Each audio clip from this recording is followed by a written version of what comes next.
Nah, tadi itu apa itu JSX ya? Nah, teman-teman seenggaknya di video sebelumnya udah paham JSX itu sebenarnya apa. Dan sekarang dengan JSX ini kita bisa melakukan apa aja. Superpower yang dimiliki oleh JSX ini apa gitu. Nah, sekarang untuk ngelihat apa aja yang bisa dilakukan oleh JSX, kita masuk ke codingan lagi ya, ke codingan kita app.js dan apa aja yang bisa dilakukan.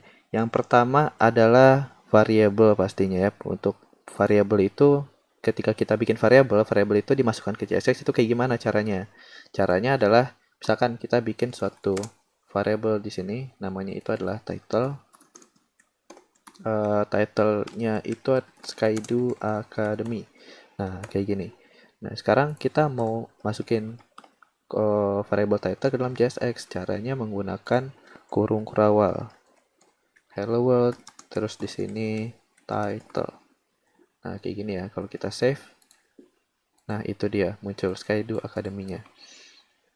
Nah, variable ini sebenarnya juga bisa nggak cuma di value doang, tapi juga bisa dimasukkan ke dalam atribut. Contohnya kayak gini, logo ya. Logo ini tapi dia hasil dari import. Import logo dari logo.svg-nya itu yang di folder src. Nah, ini untuk memanggil sebuah aset. Nah, ini kan ini kita belajar memanggil aset juga nih ya. Di sini kan manggil aset logo ada di dalam folder src. Sebenarnya untuk manggil aset itu ada dua cara. Di src, bisa juga di src, bisa juga di dalam public. Untuk src caranya kayak gini nih. Kita perlu import dulu filenya ada di mana dan lain-lain. Terus ini baru kita passing ke sini. Teman-teman bisa juga taruh asetnya itu di dalam public. Tapi cara manggilnya beda nih. Nah, caranya itu adalah, ini saya coba pindahin dulu gue dari SVG-nya ke dalam public ya. Ini kita bikin dulu folder assets-nya, assets, terus let's say dalamnya itu ada folder images. Nah, kita mau pindahin logo ini ke dalam images yang ada di assets. Nah, sekarang udah di sini. Nah, cara manggilnya sekarang gimana? Nah, ini kalau kita lihat ada error ya, karena src logo svg sudah tidak ada. Jadi, ini sudah tidak berguna. Kita komen aja. Nah, cara manggilnya sekarang eh pakai kayak HTML biasa lah, pakai kutip. Cuman sini manggilnya itu pakai titik slash. Dia otomatis sebenarnya langsung diarahkan ke dalam public ini sih. Jadi langsung aja assets slash images. Nama filenya apa tadi? Logo.svg. Ini kita save. Ini masih error ya, karena kita harus di ini dulu, di refresh. Nah, kalau asetnya dipindah emang harus di refresh. Gitu sih. Assets, images, logo, SVG, dan sini sudah muncul. Jadi itu untuk pemanggilan sebuah assets, resources yang kita punya termasuk ini ya, CSS dan lain-lain. Ini kita mau manggil logo ini juga bisa ada dalam public. Nah, kemudian selanjutnya adalah kelas. Nah, iya kelas. Di sini kelihatannya kan beda ya. Kalau di HTML biasanya kan namanya tinggal kelas, terus value mana kelasnya apa. Beda nih nama atributnya. Kalau kita pakai kelas, kita jalankan, dia bakalan ada error guys. Kalau kita inspect elemen, terus kita arahkan ke konsol, dia bakalan ada muncul warning, invalid DOM property class, did you mean class name? Nah, jadi kita dianjurkan untuk menggunakan kelas itu, nama atributnya adalah class name. Nah, kalau kita refresh lagi, errornya itu udah hilang. Nah, terus juga ada beberapa atribut lagi yang berbeda ya, yaitu CSS. Nah, kalau inline CSS itu kayak gimana sih? Kita kan kalau di HTML biasa kan kayak gini ya, style, terus width 80 pixel. Nah, kalau kita save, sekarang muncul error teman-teman. Nggak bisa kayak gitu. The style prop expect a mapping from style properties to values. Nah, ini error karena untuk penulisan inline CSS di JSX itu harus menggunakan objek. Ini sebelum pakai objek kita bungkus dulu dalam kurawal baru objeknya. Ini mana dalam objek ini kita atur propertinya apa? Ini width-nya ya. Width terus titik 2. Nah, baru value-nya mau apa? Kayak gini.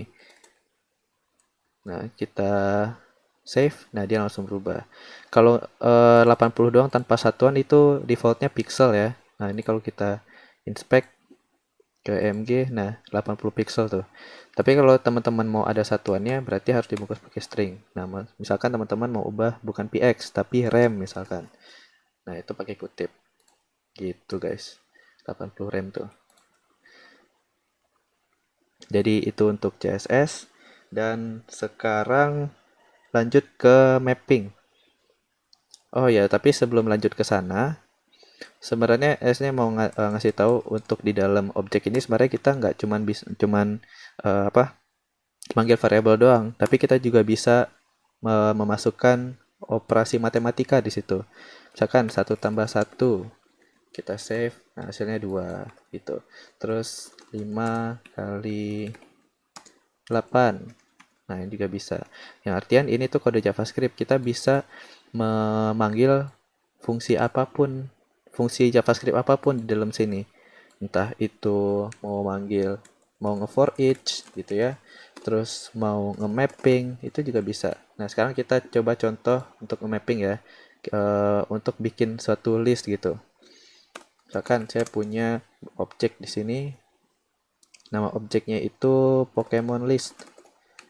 Nah, di sini saya punya array. Dalam array ini ada beberapa objek Pokemon. Yang pertama namanya itu adalah apa ya? Ini Bulbasaur. Oke, Bulbasaur. Dan kita apa ya properti selanjutnya? Color deh. Colornya itu kalau Bulbasaur tuh green ya. Nah, kemudian objek kedua name-nya adalah apa enaknya Charizard. Kemudian nih warnanya merah ya. Merah. Red. Nah, sekarang saya mau masukin ini ke dalam list. Saya bikin ini lupa title aja. Nah, saya bikin list di bawah paragraf ini menggunakan li kayak biasa ya. Dan di sini kalau misalnya kalau tanpa manggil variable ini Pokemon list, biasanya kan kita kayak gini. Kita mau munculin nama nih, misalkan Bulbasaur dan Charizard. Nah, expect-nya nanti hasilnya kayak gini, tapi dengan memanggil variable Pokemon list. Tapi ini kan bentuknya array lah, cara manggilnya gimana? Nah, caranya itu menggunakan mapping tadi. Nah, di sini kan yang butuh perulangan itu kan li-nya ya. Mungkin teman-teman kalau ada yang pernah nyoba PHP juga sama konsepnya. PHP for each gitu ya. Nah, kalau di sini pakai map. Variabelnya apa nih? Pokemon list. Pakai ES6 ya. JavaScript ES6. Pokemon list terus map. Nah, kemudian ini kita parsing pakai nama variabel itu Pokemon. Dan disinilah kita menulis kita return gitu. Inilah yang akan menjadi perulangan. Kita save, belum muncul ya, karena kalau ini ada dua cara untuk return. Kalau misalkan teman-teman pakai Kurawal, dia harus ada return kayak gini nih, harus ada return. Nah, baru muncul dia. Kalau misalkan bisa juga langsung, kalau nggak mau pakai return, kalau mau lebih rapih lagi, pakai yang namanya buka kurung biasa gitu. Kalau udah pakai kayak gini nggak perlu return lagi, hapus saja. Karena dengan kayak gini otomatis nge-return. Kalau kita save, nah sama ya. Cuman sini namanya masih Bulbasaur nih. Karena ini kan perulangannya 2 kali, ada 2 objek. Nah, sekarang kita mau ngambil name-nya. Caranya ya udah tinggal Pokemon dot. Nah, kita mau manggil apa nih? Name atau colornya? Kalau name berarti dot name, kita save. Nah, udah bisa ya. Kalau manggil color berarti kita ubah name jadi color. Nah, gitu guys. Untuk mapping. Dan satu lagi, oh iya, ini kita bisa menaruh suatu tag atau HTML kita dalam sebuah function. Kita pengen render sebuah apa ya button deh atau ini. Nah, kita bikin dulu functionnya. Const, let's say nama variabelnya itu adalah render button. Nah, sama kayak gini konsepnya ya. Kalau pakai kurung kurawal berarti dia harus ada return. Kalau nggak mau ada return tinggal pakai kayak gini. kita pakai, kalau function biasanya pakai kurung awal ya, jadi kita perlu return. Nah, baru di sini HTML-nya. Kita mau render ini misalkan. Set. Nah, cara manggilnya gimana kalau function? Sama kayak variable pakai kurung awal. Kayak gini, tapi ntar render button ya namanya ya. Render button with function. Nah, kayak gini kita save. Nah, sama hasilnya ya. Jadi gitu, guys. Dan satu lagi, yang terakhir, misalkan dengan CSS itu kita bisa membuat suatu atribut dan value menggunakan sebuah objek. Nah, maksudnya gimana sih? Misalkan kita mau bikin input di sini. Input itu kan dia atribut sama value-nya kan banyak ya. Kalau di input type-nya sendiri ada yang namanya date, ada number, ada apa lagi? Banyak color dan segala macam. Terus ada value juga atributnya ya kan. Terus ada placeholder. Nah, itu ini semua bisa teman-teman jadikan sebuah objek. Caranya teman-teman bikin dulu objeknya di sini. Let's say nama variabelnya itu input apa ya? Input attribute.